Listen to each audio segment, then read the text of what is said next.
Aqui ele está dizendo: até quando ficarão adorando a Baal ao invés de adorar ao Senhor? Ou até quando ficareis cocheando em dois pensamentos, acreditando em Baal, querendo acreditar no Senhor? E diz: se o Senhor é Deus, segue-o. E se Baal, segue-o. Mas decida o que você quer fazer. Se você quer adorar Baal ou se você quer adorar o Senhor. Aleluia. E aqui nos versos seguintes, a gente vai ver que os profetas começam a pedir que Baal derrame fogo. E Elias até zomba deles por estarem clamando em alta voz e não terem resposta. E aqui no 27 vai dizer: sucedeu que ao meio-dia Elias zombava deles e dizia: clamai em alta vozes, porque ele é um Deus. Pode ser que esteja falando, ou que tem alguma coisa fazendo, ou que intente alguma viagem. Elias fala até que Baal pode estar viajando e por isso que não está respondendo. Talvez esteja dormindo e vai se despertar do sono. Deus sem então, futuro. Elias ainda zomba aquele povo de estar adorando a Baal, que é um Deus sem vida, né? E que não responderíamos. O povo continua no 28, 29, pedindo resposta a Baal e não tem. E aqui, irmãos, no 36, Elias, ele vai clamar ao Senhor. Sucedeu, pois que oferecendo-se a oferta de manjares, o profeta Elias se chegou e disse: ó Senhor Deus de Abraão, de Isaque e de Israel, manifeste-se hoje que tu és Deus em Israel, que eu sou teu servo e que conforme a tua palavra fiz todas essas coisas. Então aqui no 36 Elias vai clamar ao Senhor. No 37 ele vai pedir que o Senhor responda o seu clamor. E no 38 o Senhor Deus Todo-Poderoso já responde com fogo. Aleluia. No 39 todo aquele povo vê que só o Senhor é Deus. Só o Senhor é Deus. Isso se repete duas vezes. No 39 vai dizer: vendo todo o povo, caíram sobre os seus rostos e disseram: só o Senhor é Deus. Só o Senhor é Deus. Em seguida, irmãos, para corrermos, Elias, ele vai matar os profetas de Baal. E aqui no 40, tá? E Elias lhes disse: lançai mão dos profetas de Baal, que nenhum deles escape. E lançaram mão deles. Então Elias os fez descer ao ribeiro de Querite e ali os matou. Aí nos versos seguintes, 41, 42, 43, 4 em seguinte, o Senhor, Elias vai orar ao Senhor pedindo que chovesse, né? E ele ora por 7 vezes, e aí uma pequena nuvem surge, vai haver uma grande tempestade ali e faz cessar-se a seca. Então, depois desse acontecimento, depois do Senhor vencer essa peleja e mostrar que só Ele é o Senhor Deus Todo-Poderoso, volta-se a haver chuva e após Elias orar por 7 vezes. E aqui entramos no 19 onde lemos. Quando entramos aqui no 19, o rei Acabe, ele vai falar para Jezabel tudo o que Elias tinha feito. E vai contar que ele matou todos os profetas à espada. Jezabel fica brava e manda um mensageiro falar para Elias, fazer uma ameaça a Elias. E aí, irmãos, é aqui que começa algo tão diferente, porque Elias, ele vinha guerreando assim de um jeito, lado a lado com o Senhor, e só o Senhor é Deus, e Ele faz, Ele é poderoso, e aqui do nada algo começa a mudar. Santo Deus. Após Jezabel mandar uma ameaça a ele de morte, no 2 vai dizer, Jezabel mandou um mensageiro dizer a Elias: assim me façam os deuses, o que bem quiseres, se der certo amanhã a essa hora, não puser a tua vida como a de um deles. Então, Jezabel estava ameaçando matar Elias. No 3, Santo Deus. no 3, vai dizer: o que vendo ele, se levantou e para escapar com vida, fugiu. Então aqui, Elias, ele é tomado por um medo e uma exaustão que faz ele fugir para Berseba, que se encontra em Judá. Chegando ele lá, ele foi para o deserto, caminhou durante um dia inteiro, sentou-se debaixo de um zimbro e simplesmente, irmãos, depois de Elias viver tantas coisas lindas com o Senhor, ele vai pedir a morte. Os irmãos conseguem entender o peso disso aqui? Eu lendo isso daqui, eu sentia uma angústia, porque Elias vai falar: já basta, ó Senhor. Já chega, Elias está dizendo: já chega, porque eu não estou aguentando mais. Toma agora a minha vida, porque eu não sou melhor do que meus pais. Meu Deus. Senhor, me mata, porque assim como os meus pais foram humanos de sofrer, de querer desistir e parar, eu também quero. Então aqui, Elias, ele, debaixo daqueles ímpios, assentado ali, ele vai pedir a morte ao Senhor. E depois disso, ele vai deitar e vai dormir. E Elias, ele é acordado por um anjo, que tocando ele disse: levanta-te e come. Elias olha e vê que tem um pão cozido sobre as brasas e uma botija de água, mais uma vez, como no ribeiro de Querite, o Senhor provê o alimento e o suprimento para Elias. Santo Deus. E aí Elias come, bebe e ele torna a deitar-se. Meu Deus, aleluia. E aqui no 7, pela segunda vez, o anjo do Senhor, ele volta, ele toca Elias novamente e fala: levanta-te e come, Santo Deus. porque te será muito longo o caminho. Aleluia, Deus. Aleluia. Irmãos, Aleluia. o Senhor aqui está falando: Elias, Glória a Deus. se fortaleça com essa comida, porque ainda não acabou. Aleluia, Jesus. Ainda te será longo o caminho. Glória a Deus. Ainda tem muito que você fazer e viver. Aleluia, Deus. E aqui no 8, levantou-se, pois, comeu e bebeu, e com a força daquela comida, caminhou por 40 dias e 40 noites, até Horebe, o monte de Deus. E aqui onde nós lemos, no 9 e 10, chega-se Elias em Horebe, que é o monte de Deus, o mesmo em que o Moisés viu a sarça ardente, né? E Elias chegando lá, irmãos, para mim aqui Elias, ele estava totalmente desanimado Santo Deus. e entregue-se à tristeza, Eu creio. a pensamentos que já não provinham do Senhor, a um desânimo muito grande dentro dele. Santo Deus. Porque mesmo depois do Senhor enviar o anjo 2 vezes, Elias chega lá e ele vai se esconder numa caverna. Santo Deus. Ele entra na caverna, passa a noite, e aí o Senhor pergunta a ele, creio eu que pela manhã, se não for, o pastor depois me corrige.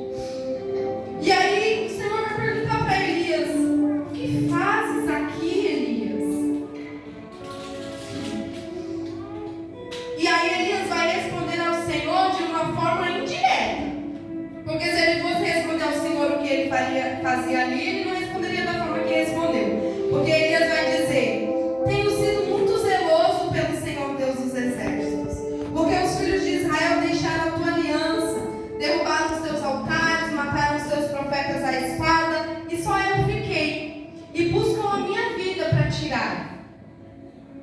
Ele não respondeu ao Senhor de forma direta, porque o Senhor perguntou: o que fazes aqui, Elias? Se ele fosse responder ao Senhor de uma forma direta, ele dizia: eu estou me escondendo, porque eu estou com medo, eu estou frustrado, e parece que todo o meu trabalho foi em vão. Santo Deus. Se ele fosse responder ao Senhor de forma direta. Mas ele respondeu ao Senhor de uma forma indireta. E aí o Senhor aqui no 11 vai dizer: sai para fora, neste monte perante o Senhor. E eis que passava o Senhor, como também um grande e forte vento que fendia os montes e quebrava as penhas diante do Senhor. Porém, o Senhor não estava no vento. E depois veio um terremoto, mas também o Senhor não estava no terremoto. E depois do terremoto veio-se um fogo, porém também o Senhor não estava no fogo. Irmãos, aqui o Senhor pede que Elias saia daquela caverna. Aí Elias olha lá para fora e vê um forte vento, um terremoto, vê-se um fogo, e entendo eu que é o Senhor falando para ele: esse vento forte, eu não estou nele.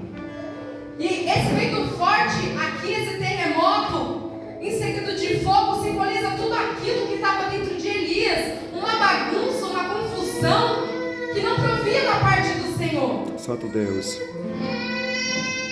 E aí, depois do terremoto, um fogo, porém também o Senhor não estava no fogo. E depois do fogo, uma voz mansa Aleluia. e delicada. Aleluia, Deus. E sucedeu que, ouvindo Elias, envolveu seu rosto na sua capa e aí saiu para fora e pôs-se à entrada da caverna. Então veio a ele uma voz mansa que dizia novamente: o que fazes aqui, Elias? Santo Deus. O Senhor, Ele sabe até mesmo o jeitinho de falar conosco. Glória a Deus. Né? Porque quando é para o Senhor nos dar uma palavra dura, Ele sabe nos dar uma palavra dura. Santo Quando é Deus. para o Senhor nos corrigir, Ele vai nos corrigir. Mas aqui o Senhor, Ele viu o que Elias vinha sentindo, quão desesperada a alma de Elias estava, que se apresentou a ele com uma voz mansa e suave, Aleluia, Deus. perguntando para ele: o que fazes aqui, Elias? Meu Deus. O Senhor estava querendo dizer: não é aqui que eu te quero, Elias. Se escondendo numa caverna. Santo Deus. E aí ele vai repetir de novo a mesma coisa, do mesmo jeito que ele tinha respondido ao Senhor de forma indireta no 10, ele repete no 14: eu tenho sido extremo zeloso pelo Senhor Deus dos exércitos, saiba. E aqui, tipo assim, extremo zeloso pelo Senhor Deus dos exércitos, um extremo zeloso fugindo. Santo Deus. Será mesmo que um extremo zeloso pelo Senhor Deus dos exércitos estaria fugindo? Santo Deus. Porque os filhos de Israel deixaram a tua aliança, derrubaram os teus altares. Mas o Senhor não chamou Elias para combater tudo aquilo, toda aquela vida que o povo vinha levando de adoração a outros deuses. Mataram os teus profetas à espada e só eu fiquei. Não havia ficado só Elias.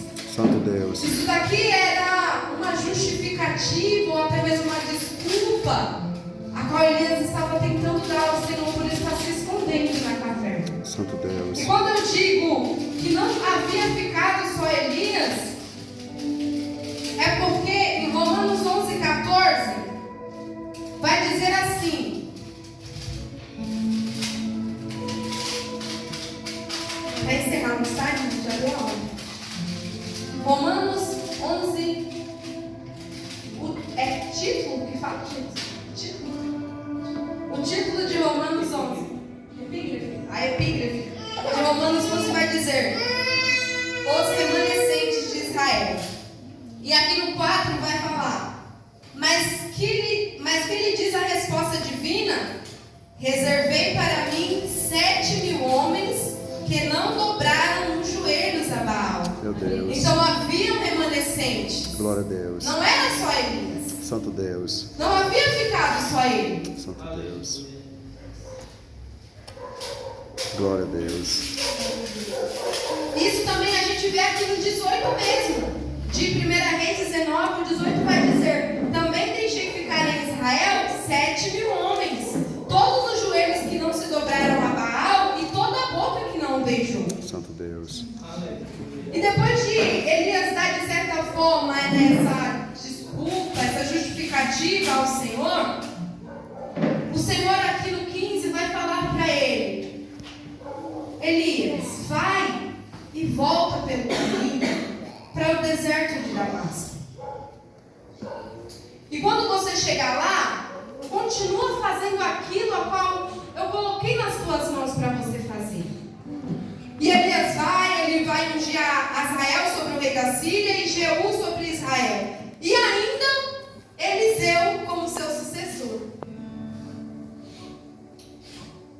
E para encerrarmos, a história de Elias, ela encerra-se em 2 Reis 2, verso 11, que é o fim da história de Elias, quando eles levavam ao céu, no redemoinho. E vai dizer: e sucedeu que indo eles, andando e falando, eis que um carro de fogo com cavalos de fogo os separou um do outro. E Elias subiu ao céu no redemoinho.